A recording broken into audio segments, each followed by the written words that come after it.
Assalamualaikum warahmatullahi wabarakatuh. Perkenalkan, nama saya Firda Protani Rizky dengan NIM 21151030104 Di sini saya akan menjelaskan mengenai sistem pertanian hidroponik padi berbasis IoT pada lahan urban atau perkotaan guna menambah ketahanan pangan.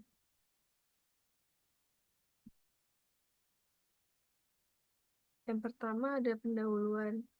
Tanaman padi saat ini sudah banyak dibudidayakan dengan menggunakan teknik hidroponik tanpa menggunakan tanah dan air yang melimpah. Hal ini tentu sesuai dengan pertanian perkotaan atau urban, di mana kita masih kesulitan untuk mencari lahan luas. Yang pastinya sistem hidroponik ini seringkali melibatkan penggunaan media tumbuh lain selain tanah untuk mendukung pertumbuhan tanaman. Contohnya seperti penggunaan arang sekam atau spons. Yang selanjutnya ada permasalahannya yang dihadapi oleh petani hidroponik di urban adalah sulitnya memonitoring keadaan lingkungan di dalam rumah tanam, terutama tanaman padi yang membutuhkan lingkungan yang baik dan memadai, seperti pH yang sesuai, kemudian jumlah air, seperti itu. Yang selanjutnya ada pembahasan dan hasil. Yang pertama ada use case system. Use case system ini adalah user yang berinteraksi dengan sistem pertanian hidroponik padi cerdas atau berbasis IoT dengan melihat website sebagai antarmuka yang menghubungkan antar user dan perangkat keras.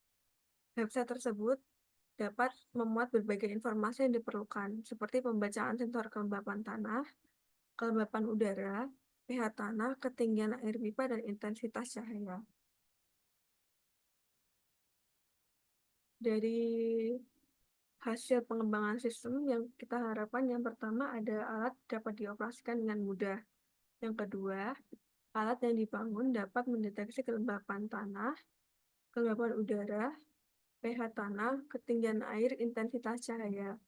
Yang ketiga, mikrokontroler dapat mengeluarkan output berupa alat sensor di website pengguna, serta mengendalikan alat output berupa pompa air untuk menghasilkan nutrisi dan mengatur ketinggian air. Yang keempat, yang kami harapkan adalah perangkat yang disusun dapat digunakan tanpa kegagalan. Yang kelima, perangkat lunak dalam mikrokontroler dapat beroperasi sesuai dengan harapan, yakni dapat menginterpretasikan data yang dipancarkan oleh sensor. Yang keenam, alat yang dirakit mampu memenuhi kriteria spesifikasi yang telah ditetapkan, seperti membaca keluaran sensor pH tanah, kelembapan udara, suhu tanah, kelembapan tanah, untuk mendeteksi lingkungan tumbuh kembang padi yang optimal. Yang selanjutnya bisa membaca ketinggian air di dalam paralon guna menjaga ketersediaan air dan juga nutrisi bagi tanaman. Dapat mengelola pompa air untuk menjaga ketinggian air, dan yang terakhir membaca intensitas cahaya pada lingkungan greenhouse. Selanjutnya ada develop initial prototype. Tahapan ini menghasilkan skema atau gambaran dari susunan alat pengendali di rumah padi. Setelah penggunaan skema rangkaian, langkah selanjutnya adalah menyusun pada papan sirkuit PBC dan selanjutnya menghasilkan antarmuka pengguna user interface sebagai berikut. Yang pertama ada user interface sistem minimum WMOS.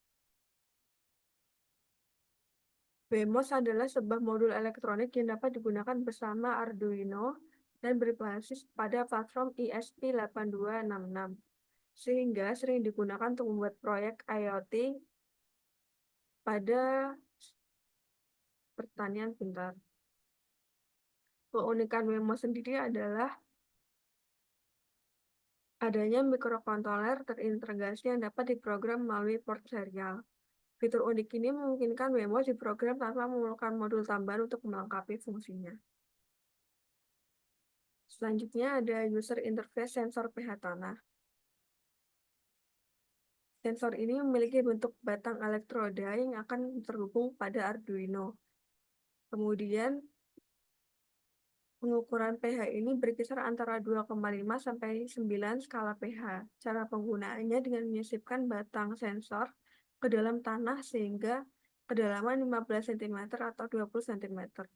Pada kasus ini dapat digunakan pada media tanam seperti arang sekam atau squash. Yang ketiga ada user interface sensor kelembapan tanah. Sensor kelembapan ini dirancang untuk mendeteksi tingkat kelembapan tanah dan dapat diakses menggunakan mikrokontroler seperti Arduino. Sensor ini umumnya dijual dalam paket yang terdiri dari dua modul, yakni sensor yang berfungsi untuk mendeteksi kelembapan dan modul elektronik yang bertugas sebagai penguat sinyal. Yang keempat adalah sensor suhu dan kelembapan udara DHT11. DHT11 merupakan sensor yang dirancang untuk mengukur dan kelembapan udara di sekitarnya.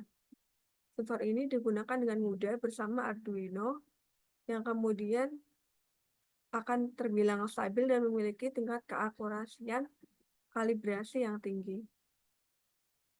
Yang kelima ada sensor intensitas cahaya Lux BH1750. Sensor intensitas cahaya ini merupakan sensor cahaya digital yang menghasilkan sinyal digital sehingga tidak memerlukan perhitungan yang kompleks. Dibandingkan dengan sensor lainnya, dapat menghasilkan sinyal analog dan memerlukan perhitungan tambahan untuk mengolah data intensitas cahaya. Sensor ini lebih akurat dan lebih mudah untuk digunakan. Yang keenam ada sensor ultrasonik untuk mengukur ketinggian air. HCSR04 adalah sensor ultrasonik yang dapat dan siap untuk digunakan. Perannya sebagai pemancar, penerima, dan pengendali gelombang ultrasonik. Apabila ada benda atau halangan dalam jarak pancaran gelombang ultrasonik tersebut akan dipantulkan kembali ke modul. Yang ketujuh, ada program pembangunan dengan menggunakan Arduino, IDE Arduino. IDE adalah perangkat lunak open source yang dirancang khusus untuk memprogram mikrokontroler Arduino.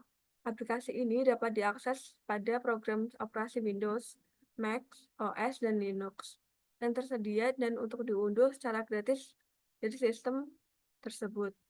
Memungkinkan juga untuk membuat program atau mikrokontroler Arduino berbasis pemrograman C atau C++.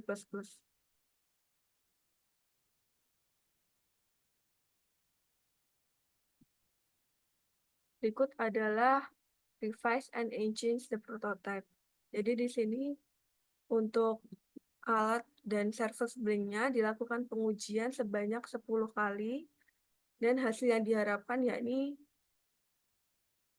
dari ke-10 tersebut pengujiannya berhasil semua dan dapat terkoneksi antara perangkat lunak keras maupun perangkat lunak.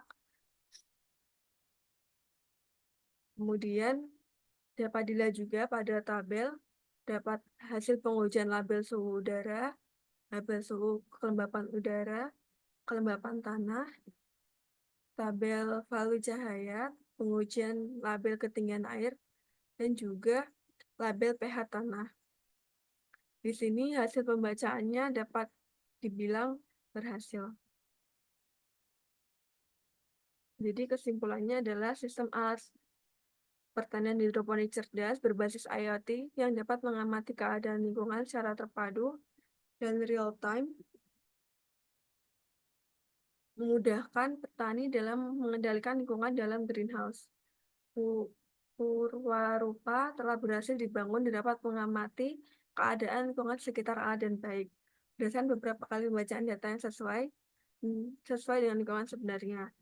Dapat beberapa perbedaan alat dan sensor, namun tidak berpengaruh signifikan dalam pembacaan lingkungan. Sistem ini tentu dapat membantu petani dalam meningkatkan ketahanan pangan nasional, khususnya pada makanan pokok kita, yakni padi. Mungkin itu saja, saya sampaikan terima kasih. Assalamualaikum warahmatullahi wabarakatuh.